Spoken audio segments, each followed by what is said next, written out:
امام علی علیہ السلام حضرت سلمان فارسی کے ساتھ گزر رہے تھے تو رستے میں آپ کا گزر قبرستان سے ہوا۔ چلتے چلتے ایک قبر کے قریب پہنچے تو امام علی علیہ السلام رک گئے۔ سلمان فارسی دست ادب کو جوڑ کے عرض کرنے لگے، یا علی، آپ اس قبر کو ایسے کیوں دیکھ رہے ہیں؟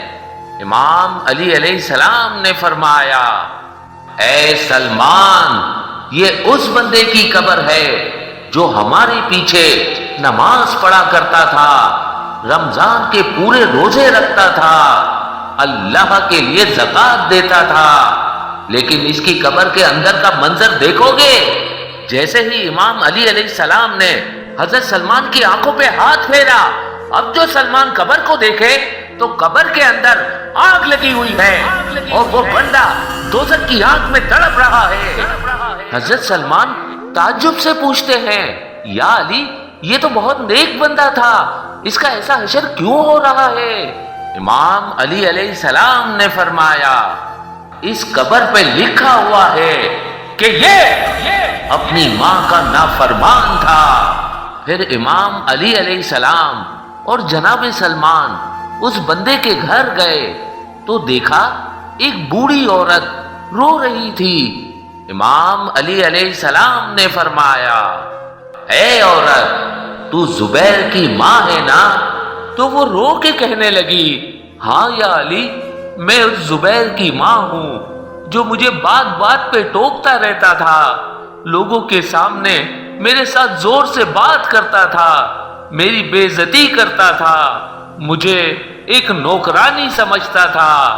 امام علی علیہ السلام نے فرمایا، اے زبیر کی ماں، تم دیکھنا چاہو گی کہ آج تمہارے بیٹے کے ساتھ قبر میں کیا ہو رہا ہے؟ اب جیسے ہی وہ عورت آنکھیں بند کرے تو دیکھے کہ اس کا بیٹا قبر کے اندر آنکھ میں جل رہا ہے۔ وہ چیخ کے کہنے لگی، یا علی، میرے بیٹے کو اس آنکھ سے بچاؤ۔ امام علی علیہ السلام نے فرمایا، اللہ نے اس کی تمام نیکیوں کو اس کے منہ پہ دے مارا اور یہ فرمایا کہ قیامت تک یہ ایسے ہی آگ میں جلتا رہے گا اور قیامت کے بعد بھی یہ دوزخ میں جلتا رہے گا، کیونکہ اللہ ایسے انسان کی کوئی نیکی قبول نہیں کرتا جو اپنی ماں کی عزت نہیں کرتے، ماں کے نافرمان ہوتے ہیں۔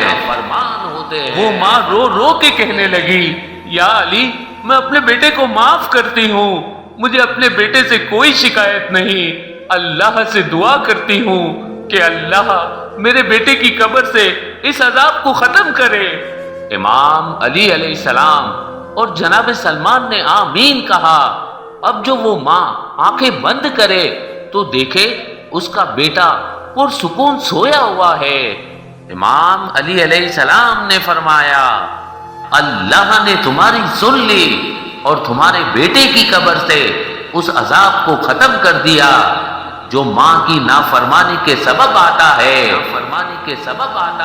یہ ہے ماں جو اتنی تذلیل کے بعد، اتنی توہین کے بعد بھی اپنے بیٹے کو تکلیف میں دیکھ نہیں سکتی، تو ہم اپنی زندگی میں اپنی ماں کو تکلیف کیوں دیتے ہیں؟ ان کی تکلیف کا سبب کیوں بنتے ہیں؟